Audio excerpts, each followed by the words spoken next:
There is a wallet on Amazon right now for about $14, and there is a wallet from a French fashion house that will run you the better part of $1,000.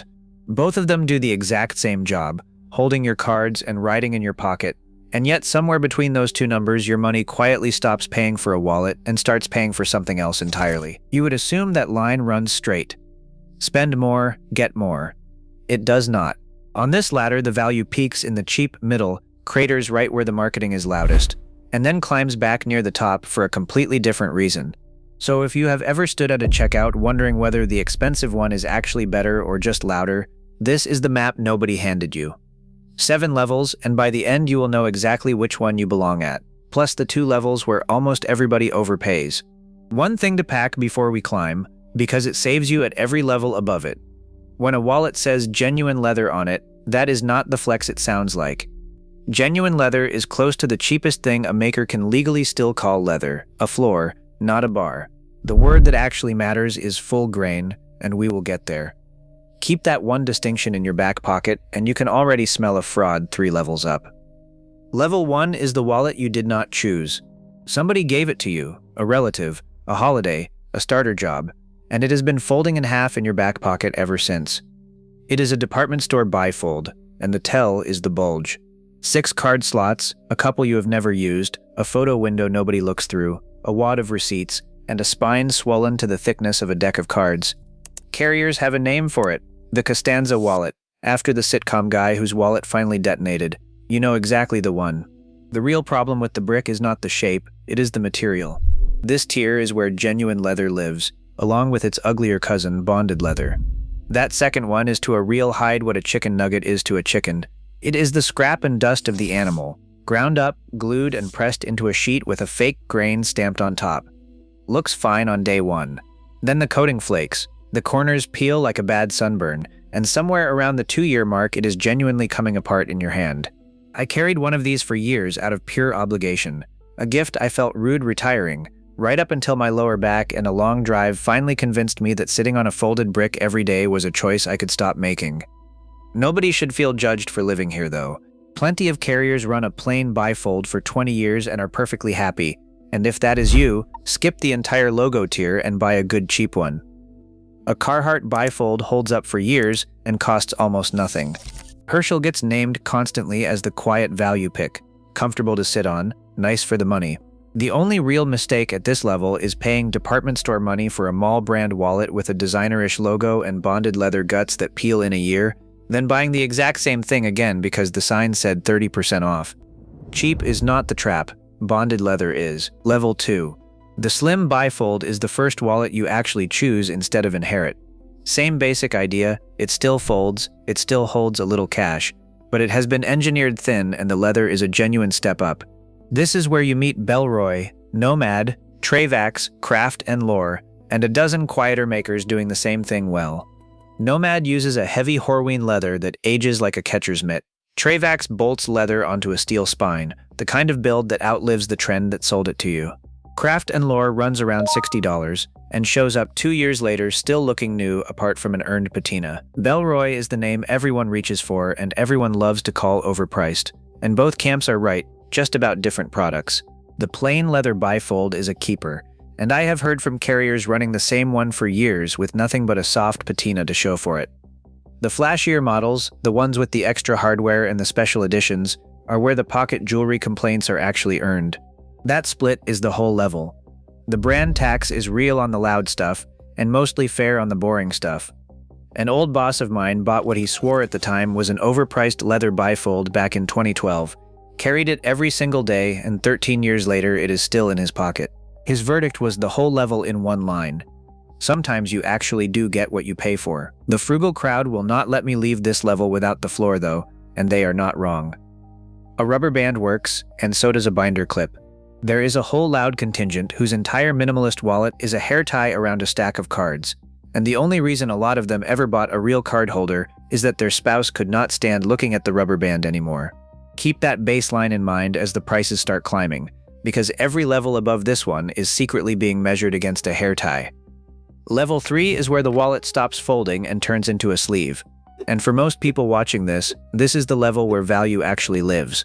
You give up the fold, you mostly give up carrying a wad of cash, and in exchange the whole thing shrinks to barely bigger than the cards inside it. Say it plainly, this is the sweet spot, because the next two levels are about to sell you more wallet for more money and hand you less. Start with the one the comments never shut up about, Secrid, the little Dutch card holder with the lever on the back that fans your cards up when you press it. People own these for 7-10 years and talk about them like an old friend. And there is one design choice worth pointing at, because it is going to matter one level up. The cards ride out against a soft liner instead of bare metal, so Secrid owners are simply not the ones you hear complaining about scratched, worn-down cards. Hold that thought. Then there is the value wing of this tier, and it is deep. A Magpul DAKA card holder costs somewhere around $20. It is made in the United States, and owners describe it looking new after 5 years of daily abuse. A basic nomadic card holder goes for around $15. Flowfold makes a nylon one so light you forget it is in your pocket. And I heard from a carrier genuinely dreading the day he has to replace the one he has run for close to 15 years. If you want leather at this price, a Bellroy card sleeve sits right here too, and so does a Rogue Industries front pocket holder, made in Maine and built from the start to be sat on all day. And if leather is not your thing at all, a lot of these come in nylon or a tough synthetic, which also kills the sweat and smell gripe some people have with leather against their body all day. There is one real knock on this whole level, and it is cash. A sleeve makes you fold bills into thirds and jam them behind the cards. And if you carry real cash regularly, that friction is real, and it follows you up the next two levels too. But if you are mostly cards and a couple of bills, a $20 object does the entire job here. Remember that number, $20, because it is about to get funny. Level 4. And now we reach the most famous wallet on the internet. The mechanical metal wallet. Aluminum or titanium plates held together by an elastic band or a set of screws. This is the most marketed, most gifted wallet category on Earth right now, and Ridge is the name, so dominant that people call the whole category Ridge style, the way every tissue becomes a Kleenex. And I will tell you straight, because I carried one for 2 years and I understand the pull. It is slim, it is solid, it feels like a little machine tool in your hand, and the build genuinely holds up. People carry these hard in the trades for 8 and 10 years and they take it. That part is not a scam, and I am not going to pretend it is, but watch what the latter just did. It went backwards. You are now paying somewhere around $120, give or take the finish, for 2 metal plates and a rubber band that hold fewer cards than the $20 sleeve one level down, and cannot really carry cash at all. The sharpest thing anybody ever said about this category is that the big brands basically make their money selling elastic bands and metal plates, and once you have heard it, you cannot unhear it. This is the one spot on the entire climb where you spend the most and get the least wallet, and a good chunk of what you are actually buying is that it landed under the tree at Christmas because somebody saw the ad. So here's the honest call. If you love the object, carry it and enjoy it, because a nice one is a genuinely satisfying thing to own, and the good ones are backed by companies that will replace a worn elastic band or a stripped screw without much fuss. But if you are here for value, know that near-identical metal wallets exist for around $25. And know that the gripes ride along at every price point. The metal plates grind grit into your cards like sandpaper, worse if you work dirty. They scratch your sunglasses and chew up pocket linings. A slab of aluminum is not fun to sit on, and the card counts on the box tend to be optimistic, because a wallet that claims to hold a dozen cards usually starts fighting you back somewhere around 8. Ekster, the other big name here, has its own cautionary version, where the cheaper models used a plastic push-button eject that carriers report snapping within a few months. Remember the Secrid, gliding your cards out on a soft liner for a third of the money. That is the trade you are being asked to make here, in reverse. If this latter is already saving you money, do me one favor and hit subscribe. That is the entire reason this channel exists, so the next time a brand tries to sell you engineering you do not actually need, you see it coming. Then come right back, because level 5 bolts a tracker onto the metal wallet and then fails at the one job that tracker exists to do. Level 5 straps a locator into the whole thing. Somebody looked at the metal wallet and decided the real flaw was that it could not tell you where it was, so this tier builds one in, either a proprietary card that lives in the wallet or a hook into the little trackers your phone already talks to. On paper, it answers the one nightmare, the lost or lifted wallet. In the pocket, this is the level with the widest gap between the promise and the reality. One story tells the whole tier. A carrier bought a smart wallet with a built-in solar-powered locator card, specifically for peace of mind. That card needs something like 3 hours of direct sunlight to hold a charge. not window light, direct sun. So it lived in a pocket, in a bag, behind tinted glass, through a winter, and on the one day it was supposed to earn its keep, the day the wallet actually got lifted, the tracker was stone dead. It failed at the single job it existed for. The people who genuinely solve the lost wallet problem are not buying the smart wallet at all. They drop a $30 tracker from their phone's ecosystem into whatever wallet they already own, and it works better than the built-in one, updates faster, and never needs to sit in a window. Even that has a catch worth knowing before you commit to a sealed metal wallet with a tracker slot, because on some of them, swapping the tracker's dead battery means unscrewing the whole thing apart with a special tool and rebuilding it. A 20-minute job you get to repeat every year. And there is a quieter worry underneath the entire idea, tracker or no tracker, which is that a single slim wallet holding every card and your ID is also a single object that hands a thief your whole identity in one grab. Trackers are worth wanting. Paying a premium for a built-in one that needs a sunbath to work is not how you get one. Level 6. Now the money starts meaning something again, and it means the opposite of everything below it. This is heritage leather, the buy it for life tier, and the point here is not thinness, and it is not a clever mechanism. You buy one wallet, and you are more or less done. This is full grain leather, the real top layer of the hide with the grain left intact, and at the very top of it, shell cordovan, a dense, glassy leather made from one specific part of a horsehide. Most of the good stuff tanned at a single old Chicago tannery that runs something like $100 a square foot before anybody has even cut into it. The makers live in a different world up here. Saddleback leather is the polarizing anchor. Wallets so overbuilt the company stamps a warranty on them, measured in decades, and owners who have carried one the better part of 10 years talk about the patina the way people talk about a good dog. The honest trade-off is heft. These are not thin wallets, and a fresh one can feel like a saddle until it breaks in, so go in knowing that is the deal. Below the household names sits a whole roster of one-person shops this crowd names on reflex. People like Ashland Leather and Chester Mox, doing shell cordovan and full grain by hand, with customer service stories that sound made up.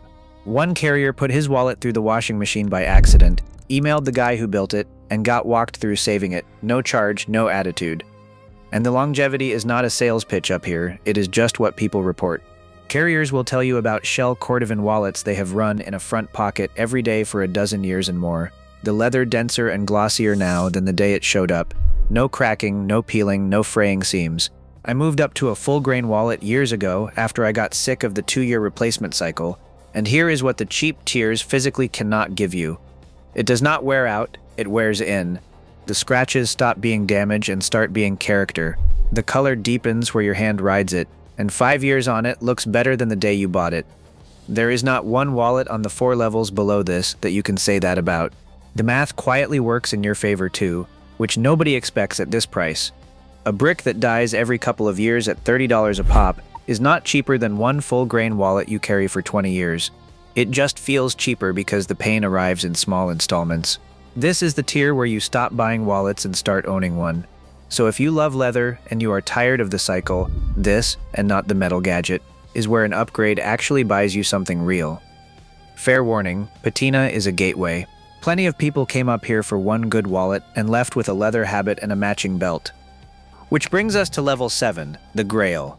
And I want to be straight about what the grail actually is, because it is not a better wallet. This is the exotic and the designer tier, alligator and crocodile so regulated you need paperwork to move them across a border, and the fashion houses whose small leather goods climb into the many hundreds.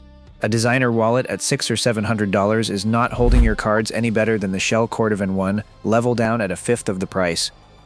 What you are paying for up here is the stamp, the name, the box, the story, the scarcity, and the exotic stuff sitting beside the designer stuff is at least half about being unusual, rather than being better. An alligator wallet is not more functional than a good cowhide one. It is rarer and more regulated, and a carrier I know ran an eel skin wallet for years purely because almost nobody else had one, right up until it finally wore through. There is a whole genre of video where somebody slices open a luxury wallet and announces the materials only cost the company a few dollars. And honestly, that is not quite the gotcha it looks like, because the leatherwork and the finishing and the design are real labor that costs real money. But once you subtract the craft, there is still a large pile of pure logo left over. And that pile is the entire difference between this level and the one below it. which is why the people who have been around a while tend to make a different move with grail money. They skip the fashion house and commission a wallet from an independent leather craftsman, shell cordovan or exotic hide, built to their spec. Same money, except now every dollar goes into the leather and the labor instead of the logo. That is the whole argument of this video, living inside its most expensive tier. At the top, you are either buying craft or you are buying a name, and only one of those ages into something worth keeping. So where does that leave you? Value on this ladder does not climb with the price. It peaks early, around levels 2 and 3, the slim leather bifold and the card sleeve, roughly $15 to $60, and that is where most people watching this should simply live. The single biggest upgrade you can make is also the cheapest one, going from the inherited brick at level 1 to a good sleeve at level 3, and it costs you almost nothing. Value then falls off a cliff at 4 and 5, where you pay the most for the least wallet, with a slice of the price going to marketing and a locator card that dies in a drawer. Then it climbs back for one real reason at level 6, where good leather buys you a wallet you keep for 20 years instead of 2. Level 7 is for people investing in a name, and they already know who they are. The thing about a wallet is that the best one is not the most expensive, or the thinnest, or the one with the most engineering crammed into it. The best one is the one you stop noticing, the one that disappears into your pocket and quietly outlasts your interest in wallets entirely. Everything past that is just the logo doing the talking. So tell me where you landed. Drop your level in the comments 1 through 7 and the wallet you are actually carrying right now. I already know the argument is going to break out at level 4, and honestly, watching that one play out in the comments is half the reason I make these.